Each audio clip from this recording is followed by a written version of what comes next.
बिहार सरकार के कृषि मंत्री फतेहपुर क्षेत्र का भ्रमण कर रहे हैं। देखिए, पर्व हो या त्यौहार हो, हर लोग कहता है कि नेता लोग घर से बाहर नहीं निकलते हैं, लेकिन बिहार के कृषि मंत्री ऐसे हैं जो पर्व त्योहारों में अपने जनता से मिलने के लिए उनके घर तक पहुंचते हैं। और कल जैसा कि आप सभी जान रहे हैं कि दीपावली का त्यौहार था और आज उसके दूसरे ही दिन कृषि मंत्री अपने क्षेत्र में निकले हुए हैं।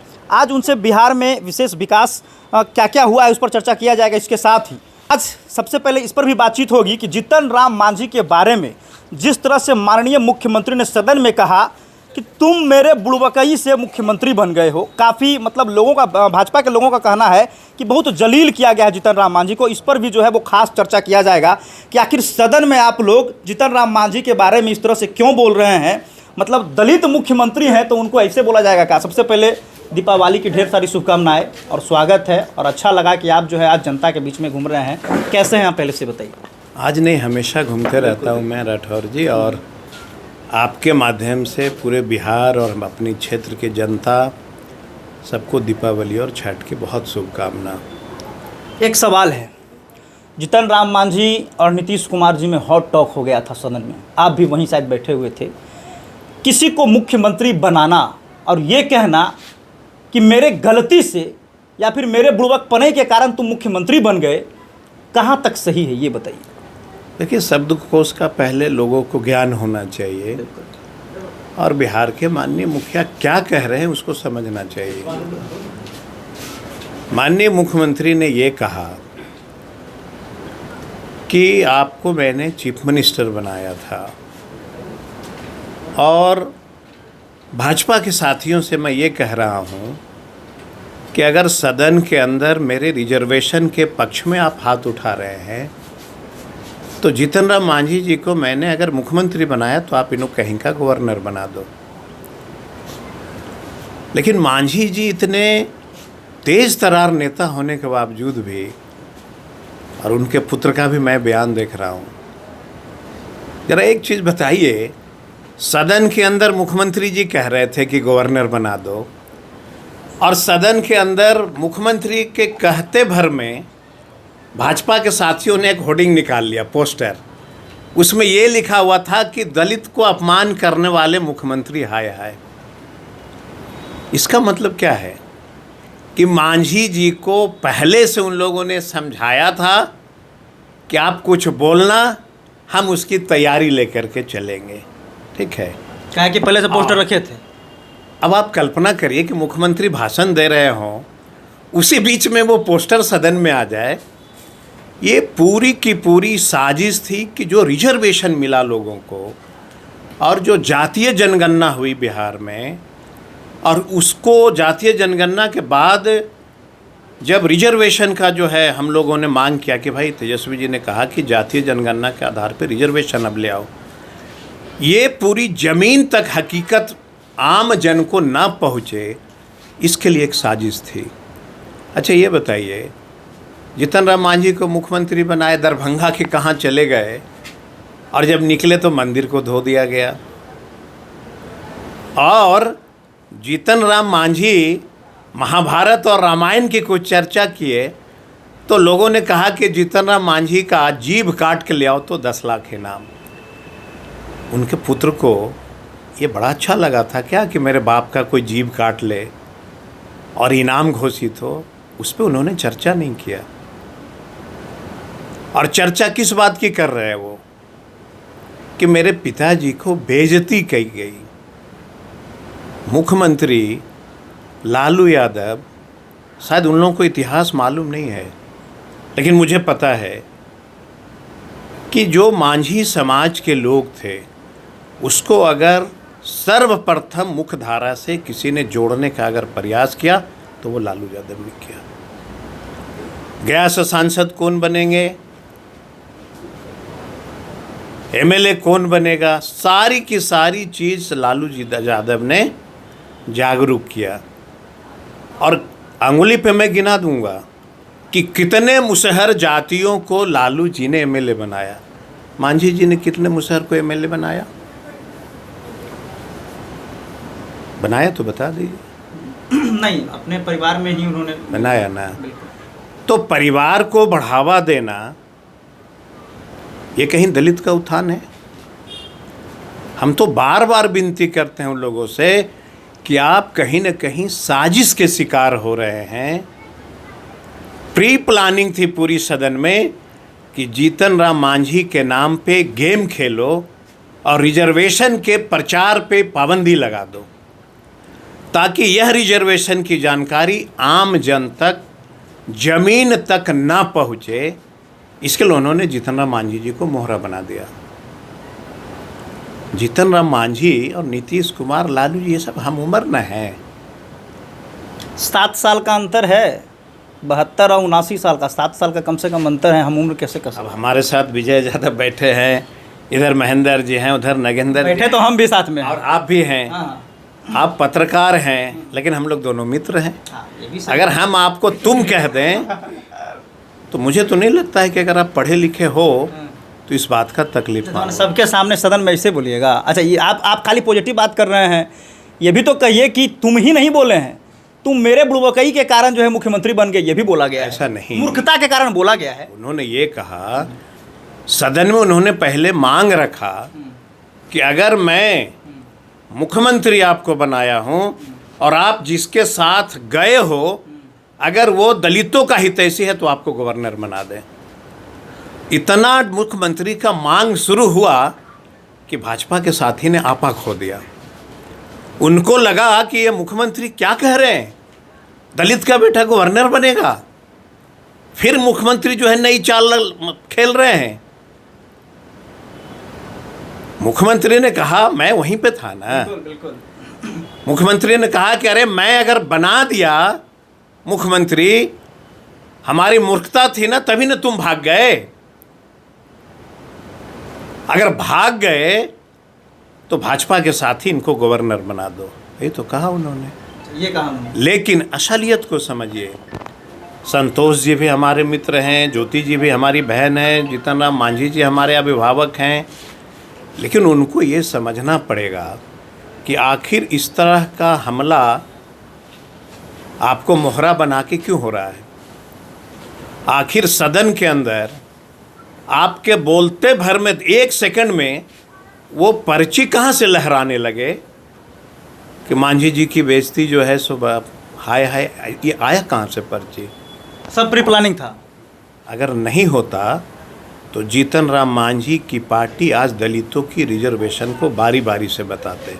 अच्छा, आपने कभी सुना, संतोष जी हों, मांझी जी हों, कभी सुना कि जब रिजर्वेशन हुआ तो यादवों की क्या स्थिति है, मुसलमानों की क्या स्थिति है, दलितों की क्या स्थिति है? दलित मतलब सिर्फ मांझी नहीं, सिर्फ मांझी नहीं। कितनी शर्म की बात है कि जो बिहार का एक दलित का नेता है वो कहते हैं मांझियों की जो काउंटिंग हुई वो गलत है।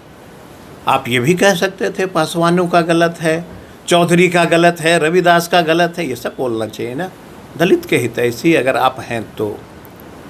और राजनीति जीवन को खंगालिए। मुझे अभी भी याद है कि जब कांग्रेस में थे, लालू जी ने उसको, बड़े भाई उनको कह कर के कहा कि मेरे के यहाँ से लड़िए। आप लड़े, मंत्री बने। नीतीश जी से यहाँ से लड़े तो मुख्यमंत्री बने। हमारी बहन ज्योति दीदी थी तो एमएलए बनी। संतोष जी को मंत्री बनाया गया। ये सारी चीज़ को भूल करके, और बाकी इस पे चर्चा छोड़ दीजिए। मैं तो यही कहूँगा कि आप वैसे दल में शरण लिए जहाँ पे आप मंदिर में गए तो उन लोगों ने मंदिर ही धो दिया। रामायण महाभारत की चर्चा की तो जीभे काटने के लिए कह दिया। अच्छा, एक बात बताइए, आप कहते हैं कि मंदिर में गए तो मंदिर धो दिया, तो मैंने भाजपा के मंत्री मंदिरवा में बैठे हुए थे क्या कि जैसे निकले कहे मंदिरवा धो दो? ये भाजपा के कोई मंत्री और पुजेरी ने नहीं कहा, ये आरएसएस के लोगों ने कहा। आरएसएस के लोगों ने कहा कि मंदिर अछूत हो गया। अब वो चलता उलता नहीं है। अब लोग पढ़े लिखे हैं, गांव में अब जो है एजुकेशन लोग प्राप्त कर रहे हैं। वो सब एक समय था, लेकिन कुछ लोगों की मानसिकता है। अच्छा, आप मंदिर, एक चीज़ हमको बता दीजिए, रामायण महाभारत अगर पढ़ा है आप लोगों ने, हिंदू शब्द है क्या कहीं पे? पढ़ लीजिएगा एक बार। रामायण महाभारत में अगर कहीं हिंदू शब्द का प्रयोग होगा तो आप हमको बताइए। कहीं नहीं है। और एक चीज़ और, मैं देश के लोगों को सचेत कर देना चाहता हूँ, लोकतंत्र में नेता वही कहलाएगा जो रोज़गार की बात करेगा, पढ़ाई की बात करेगा, कमाई की बात करेगा। जो जाति धर्म की बात कहलाएगा करेगा वह कभी नेता हो ही नहीं सकता है। अच्छा, जातीय आधारित जनगणना पे जो आंकड़े सामने आए उसमें ओबीसी जाति में यादवों को गरीब बताया गया है, स्वर्ण जातियों में भूमिहार को गरीब बताया गया है। तो ये जो जाति में गरीब बताया गया है, इनके लिए विशेष क्या हो रहा है? यही आपको याद था ना, जब जातीय जनगणना शुरू हुई तो हाई कोर्ट, सुप्रीम कोर्ट, ना जाने कहाँ कहाँ लोग गए। ठीक है, लेकिन हमारी मानसिकता तो परिचय आप ले लिए ना। हम क्यों चाहते थे? हम जानना चाहते थे कि बिहार में रिजर्वेशन है, सरकार की इतनी योजनाएं हैं, आखिर ये जा कहाँ रहा है, क्यों नहीं पहुंच रहा है, क्यों नहीं लोगों का जो है विकास हो पा रहा है। निर्णय हुआ कि सभी जातियों को किस घर में कौन व्यक्ति नौकरी में है, कौन खेती में है, कौन भूमिहीन है, कौन मकानहीन है, सबकी जानकारी होनी चाहिए सरकार के पास। और जब जानकारी हो गई तो तेजस्वी जी ने और मुख्यमंत्री जी ने क्या कहा? कहा चाहे वह किसी जाति धर्म के लोग हों, पढ़ना पड़ेगा, पढ़ो, और हम जो नौकरी बांट रहे हैं उसका फ़ायदा उठाओ। कभी तेजस्वी जी ने कहा कि सिर्फ यादव हम नौकरी बांट रहे हैं, तू ही ले लेना? बोला है उन्होंने? और जो हम डिग्री बांट रहे थे शिक्षकों का भागलपुर में, और माननीय मंत्रीगण पूरे बिहार में जब सर्टिफिकेट दे रहे थे तो मैंने किसी से जाति पूछा? कहा कि कौन जातिया है, लई था चिट्ठिया? पूछा मैंने? नहीं। इसलिए नहीं पूछा कि बिहार हमारा है, ये जन्मभूमि है हमारी, और हमारे लिए सब कोई प्यारे हैं, चाहे वह किसी जाति धर्म के लोग हों। अगर हिंदुत्व का नारा देने से, हिंदू मुसलमान करने से हमारे बिहार के नौजवानों को रोज़गार मिल जाए, बहुत बड़ी बात है। मांझी जी का रोज़ बयान देखता हूँ, मुझे बड़ी बेइज्जती हुई। छोड़िए ना, ये राजनीति है ना। हम क्षेत्र में जाते हैं, 10 जनता हमें भी बोलता है, लेकिन मैं कहता हूँ कि मेरी नैतिक जिम्मेवारी है तुम्हारा विकास करना। इतनी बड़ी चीज़ हुई जातीय जनगणना, इतनी बड़ी चीज़ हुई रिजर्वेशन। मैंने सदन में बोला, माननीय मुख्यमंत्री जी थे, मैंने कहा कि मुझे कहते हुए बड़ा गर्व हो रहा है कि मंडल कमंडल ना जाने कितने कितने चीज़ आए, ना जाने देश में कितनी आंदोलन हुई। धन्य है तेजस्वी और लालू यादव जिन्होंने रिजर्वेशन दिया, लेकिन इसका विरोध करने की ताकत किसी के पास नहीं है। क्यों?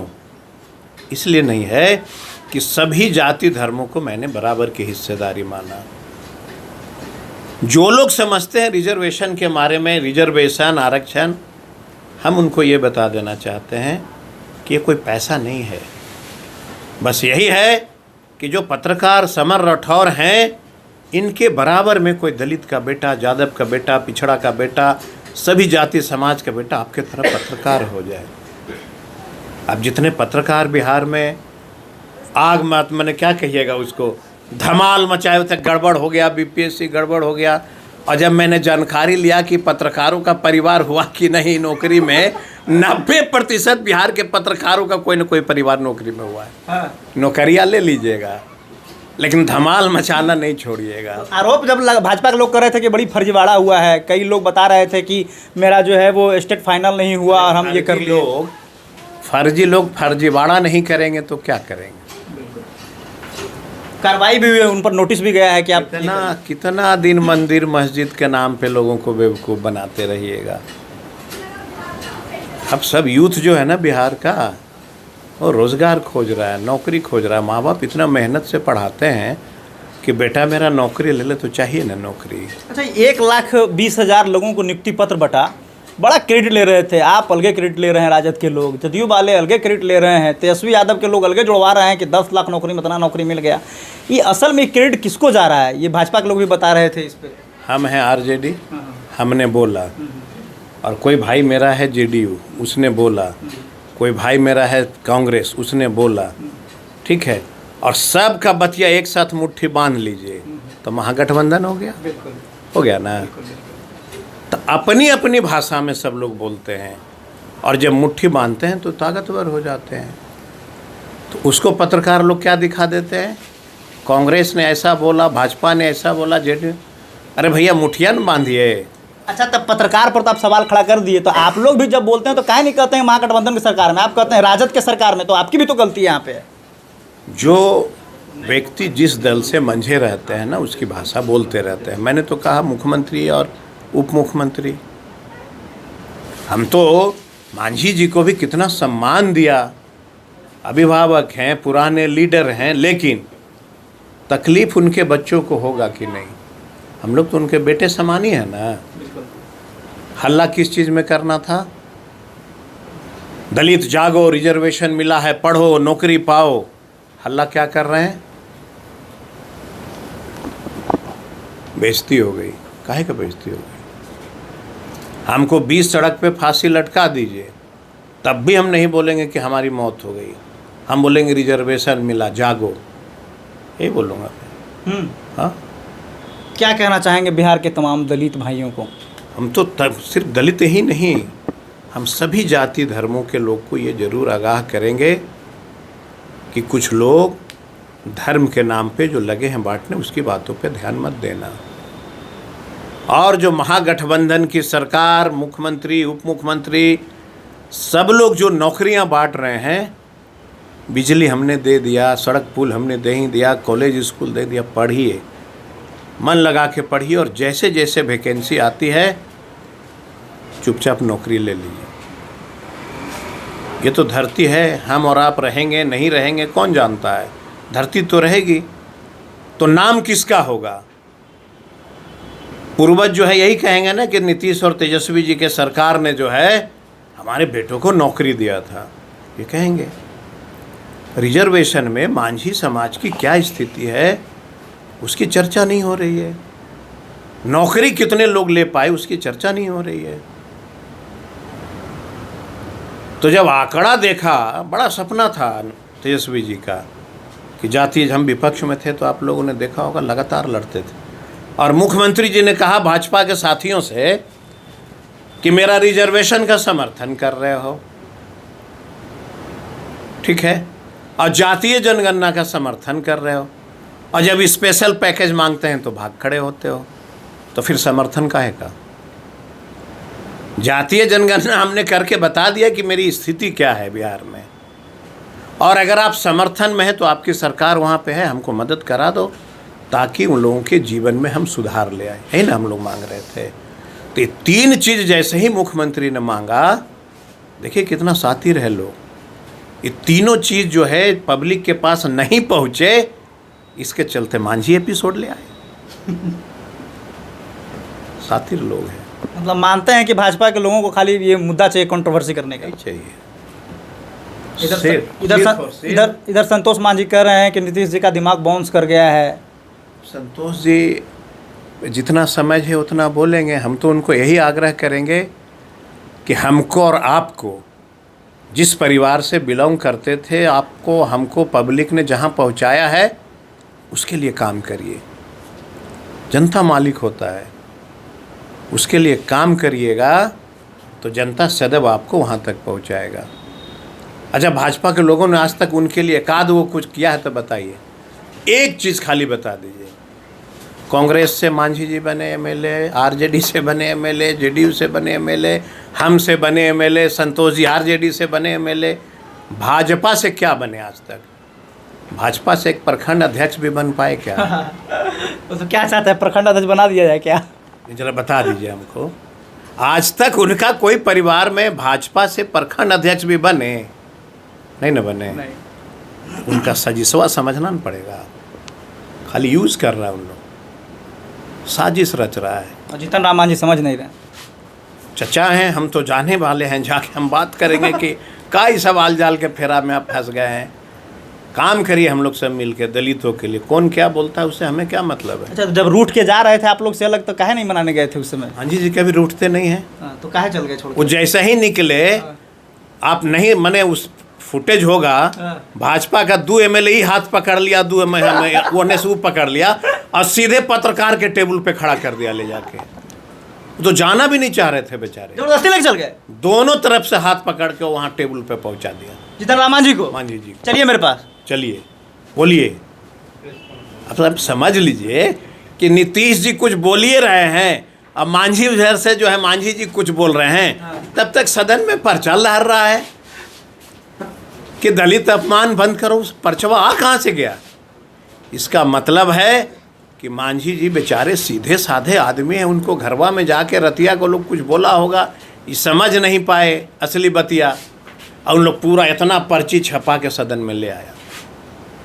इसलिए मेरा सुझाव है कि अभी जो है बहुत नाजुक घड़ी है, जातीय जनगणना हुई है, सभी जातियों के आंकड़े आए हैं, सभी जाति धर्म के लोग नौकरी में कैसे आगे बढ़ें, रोज़गार में कैसे आगे बढ़ें, ये सब पे ध्यान केंद्रित करना चाहिए।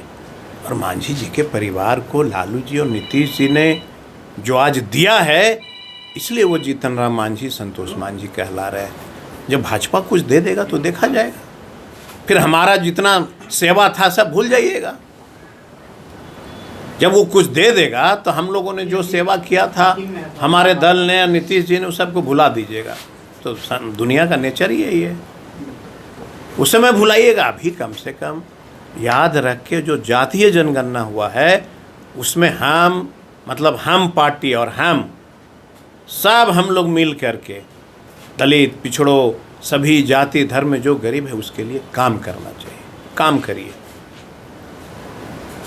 चलिए, तो हमारे साथ बिहार सरकार के कृषि मंत्री मौजूद थे, जिन्होंने जवाब दिया है।